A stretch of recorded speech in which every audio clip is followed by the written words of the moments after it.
Hello, welcome to this Dhamma talk. Welcome to any new listeners. Appreciate you considering listening here. We're using a booklet that I compiled some time ago of the Buddha's teachings. They're not my writing. They're a compilation of teachings from the Pali Canon. Today we're on page 28 of the booklet called Kamatthana. It's available as a free ebook. You'll find where to download it on this channel. We're finishing up the definition or descriptions of something called dukkha, which we started on page 27. Generally speaking, it's the various forms that suffering takes. So physical, financial, intellectual, and emotional forms of suffering. And all forms of suffering, no matter what we call them, including physical suffering, arises in consciousness. You don't know you broke your leg if you're not conscious. So the suffering that arises from an injury is the result of what the mind does with that event. We'll see that it's not the event itself, it's the reaction to it that is the source of suffering. So here we're starting at three kinds of suffering. The first one is pain. I just mentioned pain can take various forms. But typically we think of it as physical.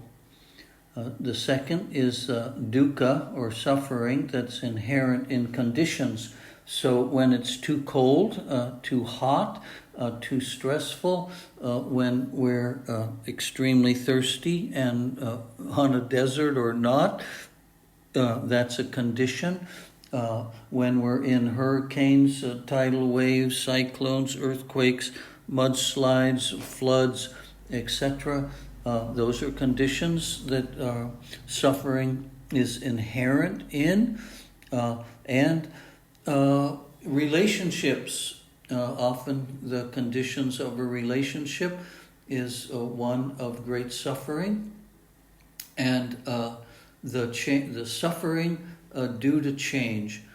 This is one that is most commonly not recognized at all or is not understood. I may end up giving some examples today which some of you may find inappropriate, but they're meant just to give the way dukkha and suffering can express itself. So dukkha, due to change. We just learned in the last page about this anicca, that everything that comes into existence stays for some time and passes away. So obviously that's true for our body, but it's also is appropriate to our thoughts. We have so many thoughts in a day. Our emotions arise and pass away. There's some scientific evidence now that when we fall in love, there are hormones produced in the brain, and they're called the love hormones. And they're very powerful, extremely powerful. We don't know that this love we're identifying with has a chemical component, and the science has determined that these hormones are produced in the brain for about 2 years. We have a saying, at least in the West, that the honeymoon is over in about 2 years.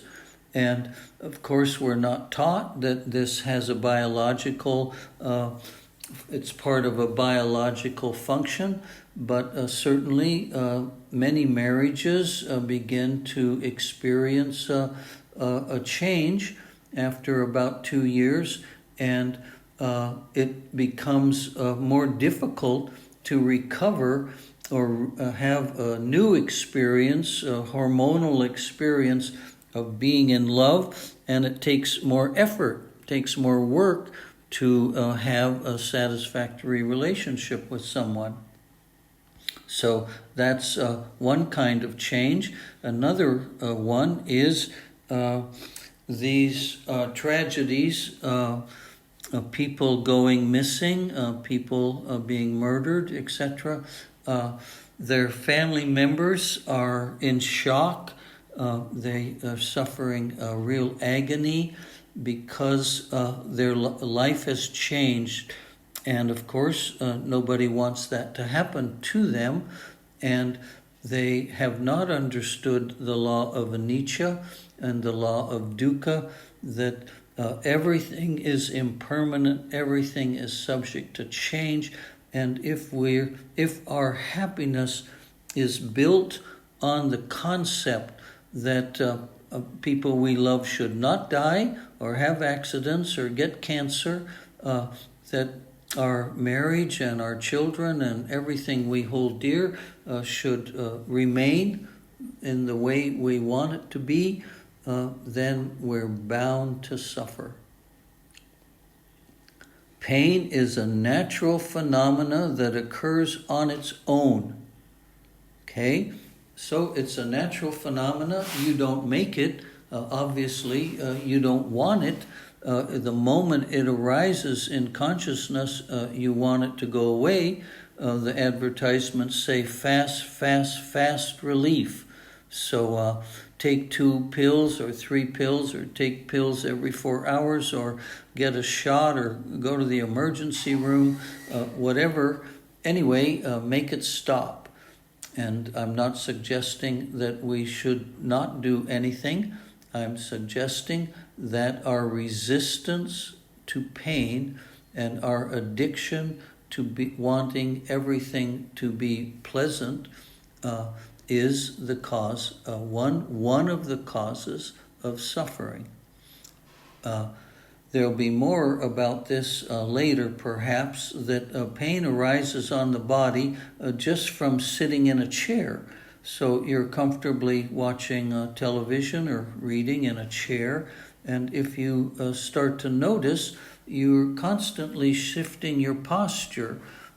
Your butt gets tired, or your leg gets tired, or you're scratching some part of the body, or you're moving quite a lot in rather short periods of time, because the nature of the body is to want. The body itself doesn't have any desire. When you sit a long time, certain sensations arise on the body. That's all. Now, once they arise to the level of consciousness, quote, we get to decide whether we like them or not. And if we don't like them, we adjust the body. And if we do like them, we don't adjust the posture of the body. The body itself is just an organic phenomena that doesn't ever experience what we call pain. You break a leg or have a heart attack, that's a natural phenomena. It's just something that happens to the body, and the suffering arises with our reaction to it. You have to let go of yourself who wants to be free from suffering. So that's what I've been talking about. We believe we're a person. We believe this body belongs to me. It constitutes who I am. And we want that experience of body to always be pleasurable. In fact, just about everything we do in a day is designed to make us have some kind of pleasant experience. So we turn eating into a pleasant experience. The beverages we drink, we want to be pleasurable experience. When we go shopping, the clothes we buy, the jewelry we buy, the vacations we take, the programs we watch on television, the books we read, on and on and on and on and on. There's no end to it, and it's all the result of wanting to have a pleasurable experience. Samudaya causes suffering. That's sort of life in the world, craving for the world to give us what we want. This causes suffering. Whatever the mind catches is dukkha. So this catches means clings to. As I mentioned before, there may be at least a minimum of 10,000 thoughts a day. They arise and pass away, whether you like it or not. They come to consciousness uninvited, and they pass away according to the laws of nature that govern those thoughts. Whenever there's a thought that we like, maybe some memory of an event, an experience we had, or thinking about someone we love or care about, or anything, some food we ate or we want to eat, or anything that arises in the mind that we become attracted to, we attach to. And now suffering begins, because the laws of nature are, whatever it is, it's going to change. And if we are attached to it, by definition, we don't want it to change. Whatever is anicca is dukkha. The whole universe, everything in it, whatever that is, our universe is whatever is in consciousness at the present moment. Our world, our life, the place we live is in consciousness. So whatever is in consciousness is the place that we call home. And it is subject to change.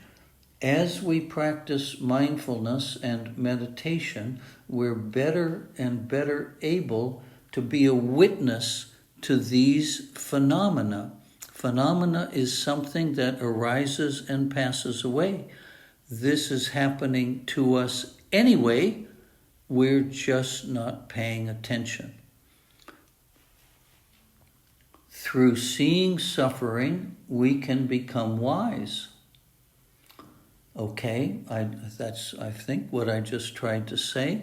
Until we have a mindfulness practice that recognizes that everything is anicca, everything is impermanent, and every craving and attachment that we have to anything in the world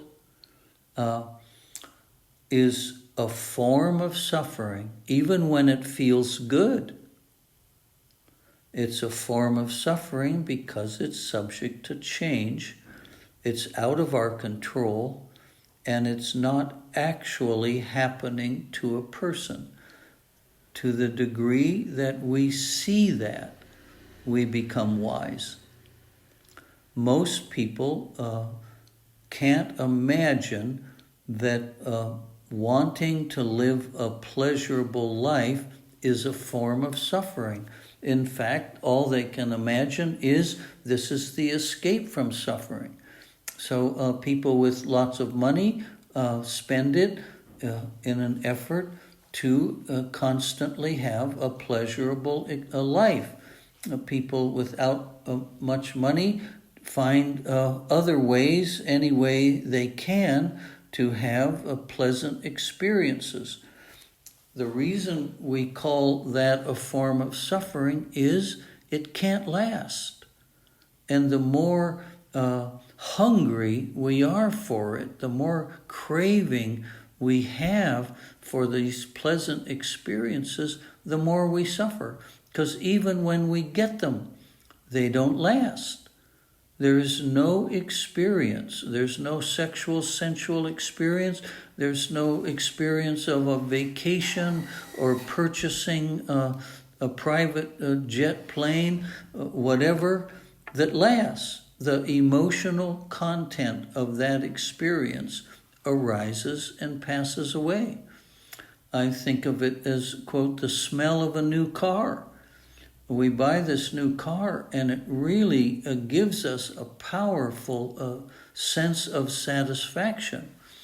And for some period of time, every time we open the door and get in, it smells like a new car. And after some time, it doesn't. After some time, it's not a new car. It could be a week, a month, a year. Then we need another one, a little better one, a little more expensive one. So even pleasure is a form of suffering. It's called sukha dukkha. It's pleasurable suffering, and people don't identify with it as suffering, and therefore they stay ignorant. Suffering has to be known before we can go beyond it and realize happiness. Most people on a spiritual path are trying to get to a place where they don't suffer, trying to create a lifestyle that might result in them dying and going to heaven, or at least stop the turmoil and the problems that they're having in their day-to-day human existence. And that is not the teaching of the Buddha. Until we see suffering for what it is and how it tricks us into thinking we're doing the right thing, we cannot defeat it. We cannot leave it behind and move into a realm where we're no longer craving and clinging. And when something painful occurs, we don't identify with it in the ways we used to, and so we suffer less or not at all. Suffering has to be known before we can go beyond it and realize happiness. I just repeated myself. Dukkha should be defined and known, and the cause of dukkha should be abandoned. So I've also just said that. If you can't see it for what it is, then it's a wolf in sheep's clothing. It's a Trojan horse. You welcome it into your consciousness, and then the real nature of the thing takes over. And it turns out not to give you the satisfaction, not to give you the pleasure and the joy that you thought you were going to get when you invited it into your life. And it's important to know that we do invite experiences in based on our misunderstanding of the laws of attraction and the laws of karma. So once we can see things as they are and not as we would like them to be, we can begin to abandon them. And that seeing is called right view. It's the first of the Noble Truths, and from that we have right understanding or right intention, and from that we have 6 behaviors or activities or efforts that we make based on having understood what is wholesome and what is not wholesome, what leads to happiness and what leads to suffering. Those are the Noble Truths. So a very short definition of suffering is aging, illness, and death. We think of that immediately, at least I do, the body. I'm an old man now, and the body is nothing like it used to be. The face, the loss of hair, etc., gray hair, what hair is left, so on. Obviously, signs of aging, that's anicca. Eventually, some kind of illness that the doctors can write on the death certificate. My mother lived to be 105, and they wrote old age. She did not have any illness. She did not take any medications for any bodily illness. The body just wore out. And then death, at least death to the body, what we call death, but there's no death to consciousness. Okay, now we've concluded the dukkha part of this page, and let's go on to anatta, regardless of how long it takes. So anatta means not self, ownerless. The entire universe is without self. There is no being, there's no condition in the universe where we can, when investigating, find something called a self. So anatta means non-self. This is not mine. That's a reflection on impermanence. This I am not, a reflection on suffering. And this is not myself, a reflection on non-self. Non-self, as far as I'm concerned, is the most radical teaching there is anywhere in this world. No other religion teaches this in the way the Buddha does. The Western religions, Judaism, Christianity, and Islam, all teach about a self that's called a soul, and the goal in life is to live a life that will result in you getting to go to heaven. So they never abandon the idea that there is a self or a soul. And even Hinduism, these 5 major religions, Hinduism talks about an Atman and a Brahman and joining with the Brahman, etc. It sounds like or has some characteristics of being uniquely you. There's a unique you, and if you live properly, you'll get to experience a future that you really enjoy. That is not the teaching of the Buddha. The Buddha is all rebirth, even in heaven, has issues of ultimately of not self, of anicca, and of suffering. So even the angels or these levels of heaven I know nothing about experience change, and this change ultimately results in a rebirth somewhere else or as something else. So we're challenged to stop claiming that this is me, this belongs to me, this is who I am. You hear people say, I know who I am. Well, show me. Are you the person you were yesterday? How about last year? Are you the same person as you were when you were a child? And are you the same person you're going to be in the future? This sense of person is also constantly changing. You learn new things, you have new tastes, you lose friends and gain new friends, you change partners, change jobs, change where you live. Where is this person that is not changing?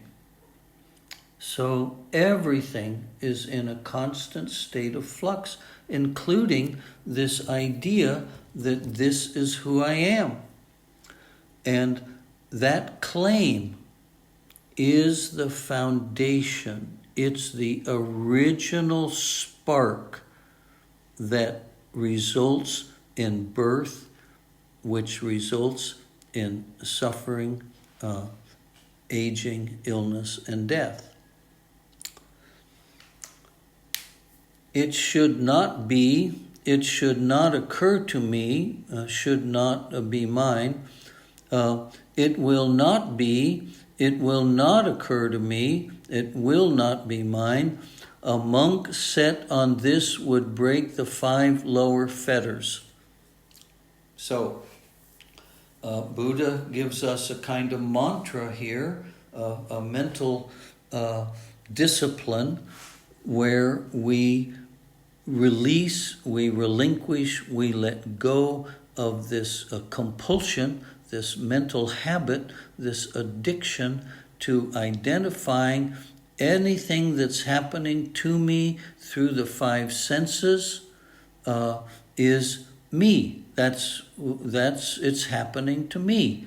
It's not just happening, it's happening to me, and it constitutes, it defines, it determines who I am in the present moment. And the Lord Buddha is saying there's in order to break this identity with the fetters, wanting and not wanting, etc. We'll be covering those later. We have to have a mindfulness practice that is awake enough, that is conscious enough of the present moment. A mindful practice is identified as constant, conscious awareness with clear comprehension. Constant, we all know what that means. No gaps, no losing awareness, no daydreaming. Constant, conscious, we're awake, constant, conscious awareness of what's happening in the mind in the present moment as an observer. We're just watching what happens. We're not identifying with it.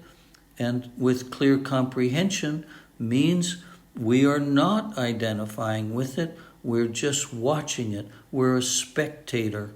We're a witness, but we're not a participant. That is clear comprehension. And that is what is required for us to have the direct experience that it's true. We are not a person. We touch that place called Nibbana that is without personhood. And the first dip, the first touch of that place is called stream entry.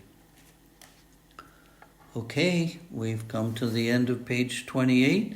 I appreciate all of you who have reached the end of this talk and the end of this page.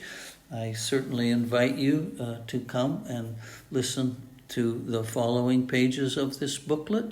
You're all invited all the time to reach out to me with comments, with suggestions, with questions. You can contact me directly by phone or email, etc. if you have questions you'd like to ask. And we can have live streaming if there's a need for it. So please feel welcome to reach out. The ways to do that are listed here on the channel, and I hope to meet you someday. Thank you very much.